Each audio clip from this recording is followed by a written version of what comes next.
Hey everyone, what's up? Kushal here and welcome back to Skillshetra, your go-to zone for all things hacking, cybersecurity and CTF madness.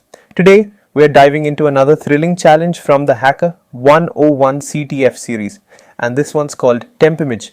It's episode 11 and trust me, this one's packed with sneaky tricks, cool exploits and that sweet satisfaction of cracking the code.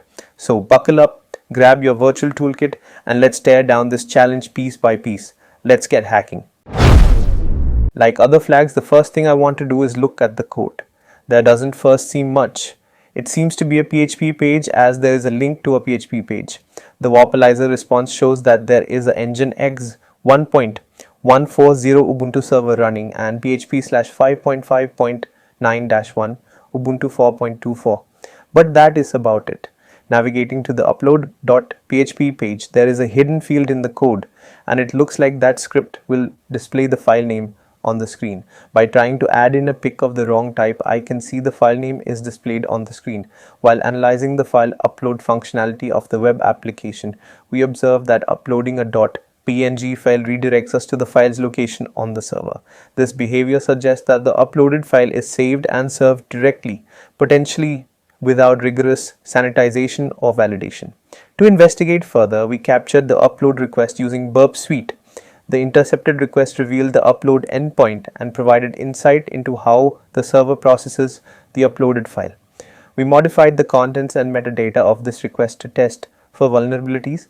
We replaced the content of the image file with a simple PHP payload designed to output PHP configuration details, phpinfo.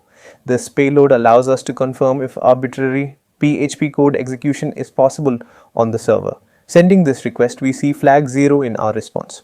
This flag is dealing with an attacker's ability to gain access to arbitrary files on the server that is running a web app, though directory traversal.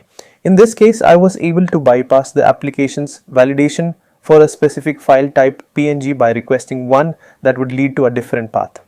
The best remediation is not allowing user input when using file system calls. If this is not possible, then validating the user's input. Use of policies around where files can be saved and what files can be obtained. Using whitelist to ensure user input is only of allowed content and normalizing user input before using. Alright, moving on to the second flag of the TempImage challenge on Hacker101. We're still using the same doupload.php file. This time, we're going to upload a PHP payload that executes a system command. Our first command is system ls simple, right? We want to list files in the current directory. After the upload, we get redirected. Follow the redirection and now look at that.